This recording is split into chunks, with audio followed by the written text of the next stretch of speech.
महाकारुणी तथागत भगवान गौतम बुद्ध भारतीय राज्यघटनेचे एक प्रकार परमपूज्य डॉक्टर आंबेडकर यांच्या विचारांना आचरणात त्रिवार वंदन उपस्थित बौद्ध उपासक उपासिका बालमित्र सर्वांना जय भीम. आज आनंद वाटतोय की मागच्या वेळेस पेक्षा संख्या खूप जास्त आहे आणि अशीच संख्या दिवसेंदिवस वाढो, म्हणजे आठवड्यातून एक दिवस आपण येणार आहोत तर ती संख्या वाढो. आणि इथं आल्यावर काय भेटणार आहे आपल्याला? काय प्रसाद वगैरे काय म्हणजे भेटणार नाही, फक्त इथं मनाची शांती भेटणार आहे, एक तुम्हाला जीवन जगण्याचा मार्ग भेटणार आहे. म्हणजे गौतम बुद्धांनी जो धम्म सांगितलाय तो सदाचाराचा मार्ग तुम्हाला इथं भेटणार आहे. आपण मागच्या प्रवचनात काय पाहिलं की आता आपण नौके होत, आपल्याला काहीच माहित नव्हतं, आपण फक्त ऐकलं, म्हणजे कुठे गेलो आपण की जन्म मृत्यू या ठिकाणी आपण चांगल्या कार्यक्रमात किंवा दुःखाच्या प्रसंगी आपण काय करायचो, श्रीकरण पंचशील ग्रहण करायचो म्हणायचो. पण ते काय आहे, त्याच्यापेक्षा काय आहे का माहिती का आपल्याला? नाही काय माहिती. तर आपण बसवडे सरांनी जे बुद्ध विहाराला जागा दिली, आपण जे स्थापन केले आणि तुम्ही एवढ्या भरपूर प्रमाणात तिथे येत आहे आणि काहीतरी तुम्हाला समजून घ्यायचंय, तर समजून घेण्यासाठी आम्ही तुम्हाला समजून घेण्यासाठी काहीतरी आम्ही आमच्या वर्गात जातो, काहीतरी विद्यार्थी म्हणूनच विद्यार्थी दशेतच आहोत आम्ही, पण तिथं काहीतरी शिकतो आणि ते शिकून येऊन तुमच्या समोर मांडण्याचा प्रयत्न करतो. म्हणजे प्रवचनात आपण काय शिकलो की आपण इथं त्रिवार पंचांग वंदन कसं करायचं ते शिकलो. त्रिवार पंचांग वंदन, 3 रत्नांना आपण पंचांग वंदन, 3 रत्न कुठले?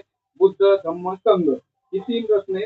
आणि त्यांना आपण काय केले? पंचयुक्त अंगाने काय केले? वंदन केलेले. पंचयुक्त अंग म्हणजे कुठले? एक डोकं, 2 कोपरे आणि 2 गुडघे, याच्या हस्ते आपण त्रिरत्नांना पंचांग वंदन केलं. तर बाबासाहेबांनी 1956 ला बुद्ध धम्माचा स्वीकार केला, बुद्ध धम्माचा हे केलं. तर बुद्ध धम्म, बाबासाहेबांना त्या धम्मामध्ये काय भेटलं? स्वतंत्र, समता, बंधुता, न्याय, या 4 गोष्टी एवढ्या त्यांना लाभल्या. त्याचबरोबर बुद्ध धम्मामध्ये काय होतं? बुद्ध धम्मामध्ये हे जे आता माझे धम्मबंधू बळी त्यांनी सांगितलं की पंचशील, पंचशील एवढी त्यांना बाबासाहेबांना आवडली, तर ते म्हटले की नाही, हा माझ्या समाजाचा उद्धार करायचा असेल तर बुद्ध धर्म ह्या आपल्या समाजासाठी योग्य आहे.